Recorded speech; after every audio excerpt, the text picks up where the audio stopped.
आकाशवाणी गोरखपुर से प्रादेशिक समाचार।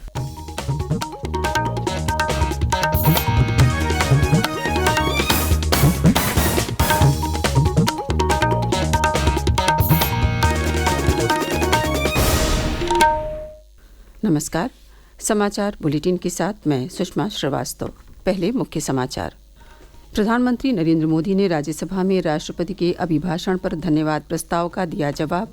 कहा, सबका साथ सबका विकास ये नारा नहीं, मोदी की गारंटी है। विधानसभा के बजट सत्र में मुख्यमंत्री योगी आदित्यनाथ ने राज्यपाल के अभिभाषण पर धन्यवाद प्रस्ताव पर सदन को किया संबोधित। कहा, देश में पर्यटन में आज पहले स्थान पर है उत्तर प्रदेश। उत्तर प्रदेश माध्यमिक शिक्षा बोर्ड की हाई स्कूल और इंटरमीडिएट की परीक्षाएं 22 फरवरी से होंगी शुरू। तैयारियां अंतिम चरण में। और आम आदमी पार्टी नेता संजय सिंह 16 वर्ष पुराने मामले में सुल्तानपुर की एमपी एमएलए कोर्ट में हुए पेश। 14 फरवरी को होगी मामले में अगली सुनवाई।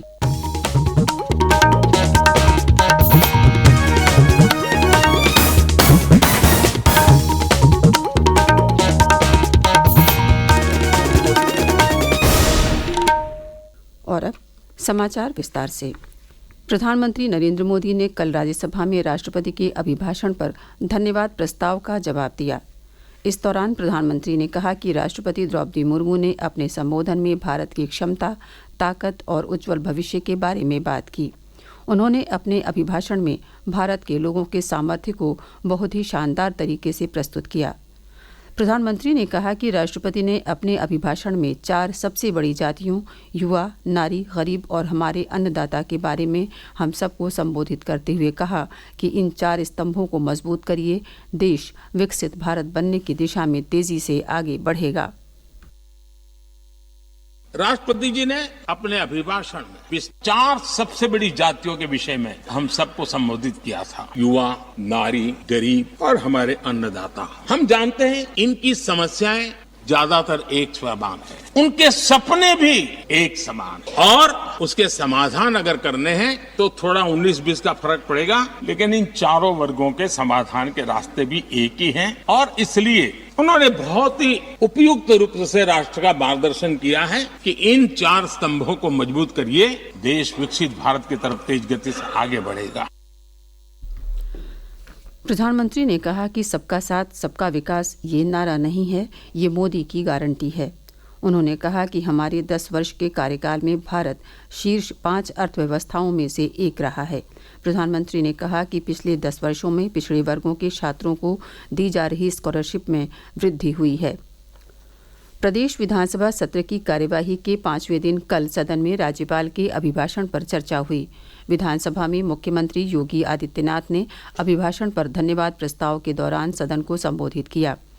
मुख्यमंत्री ने कहा कि आज नव्य, दिव्य और भव्य अयोध्या को देखकर हर व्यक्ति अभिभूत है। अयोध्या में इंफ्रास्ट्रक्चर से जुड़े 31,000 करोड़ रुपए से अधिक के प्रोजेक्ट चल रहे हैं या पूरे हो चुके हैं।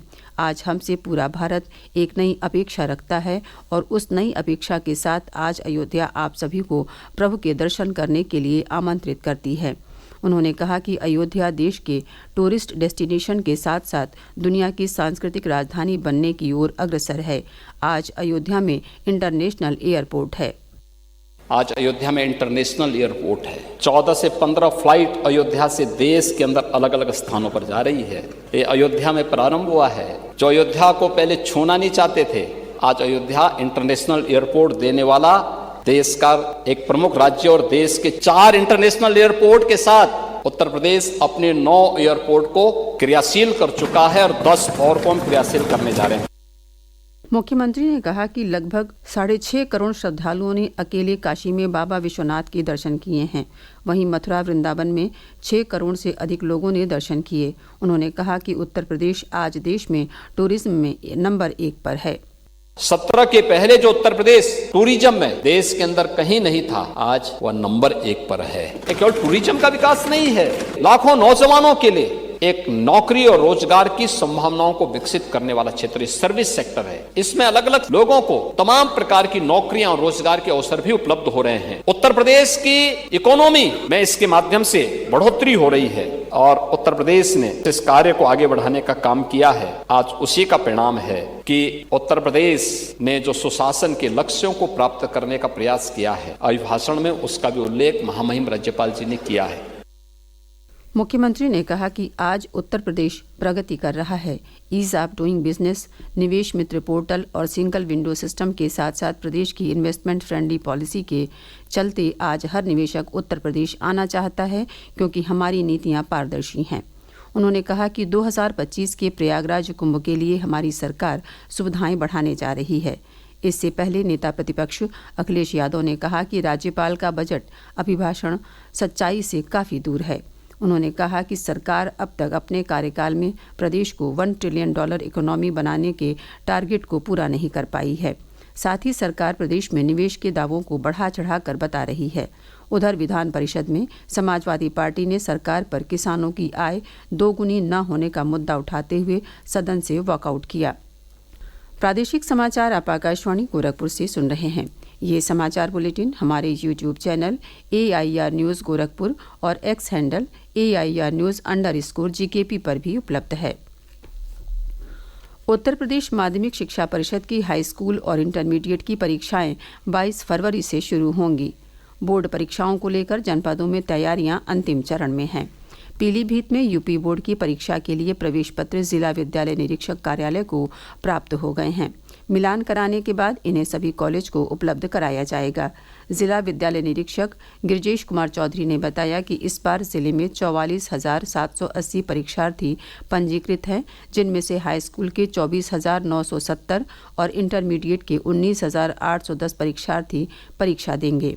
इसके लिए जिले में कुल 76 परीक्षा केंद्र बनाए गए हैं।